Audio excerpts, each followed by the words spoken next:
Lượt ăn lớn đó. Cuốn thấy bán đó. Khơi không? Khơi nhá nè.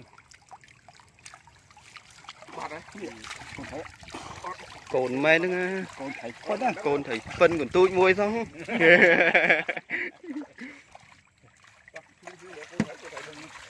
Phân nó ngon nè. Phân này này. Này khum này. Ô phạt tách mũi rồi.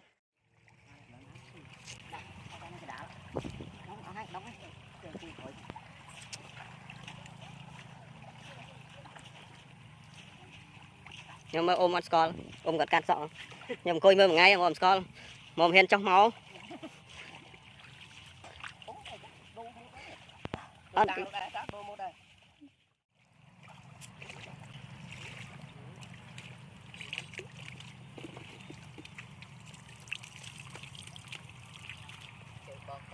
Mũi lông. Lượt ăn lớn đó. Cuốn thấy bán đó. Khơi không? Khơi nhá nè.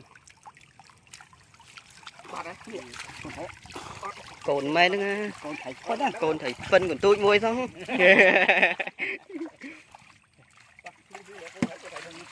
Phân nó ngon nè. Phân này này. Này khum này. Ô phạt tách mũi rồi. Ăn được bầu.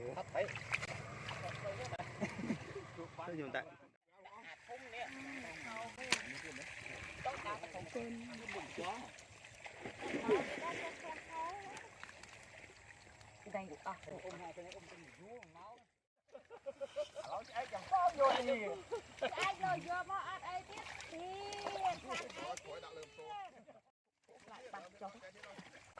đi đi mặc lỗ ấy bấy đấy. Mặc lỗ đi Lỗ ấy cô ấy thì Mặc lỗ của láng ấy.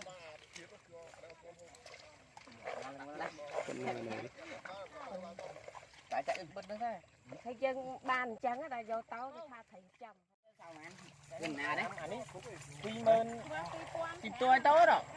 Rồi cho tao tôi nè. Chạy lên tiền này nè. Mà đây nè. Cả tánh quy mơn thẻ am nha.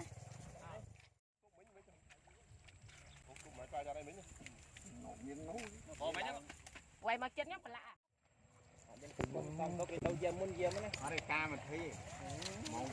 Anh ấy đuổi ăn chớn mà anh ấy miếng đấy. Ở đây.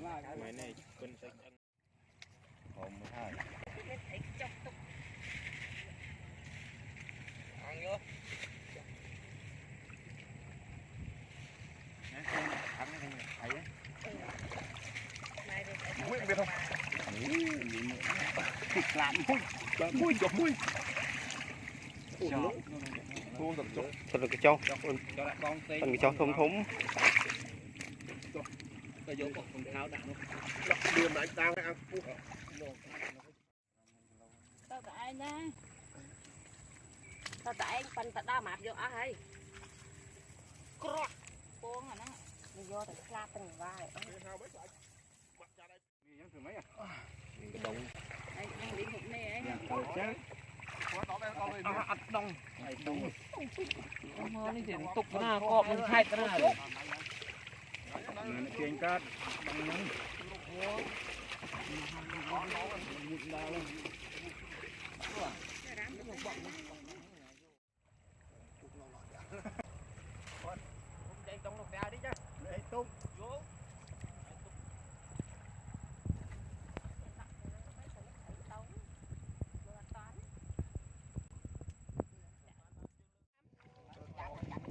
Tay có cái này nè. Đặt cái mặt đông mọi này. Hạt tao mặc nhiên á. Tao chạm tao giết cắt hai cái lưng đó. Còn năng còn lúc này. Vô tốt. Lại chúng đợi chết ba này. Rồi, là Rồi. Ta cốt nó. Lan cái đuôi ông như thế. Đây đầy tư chú. Đây bắt má chứ. Kèn lặng lơ có má.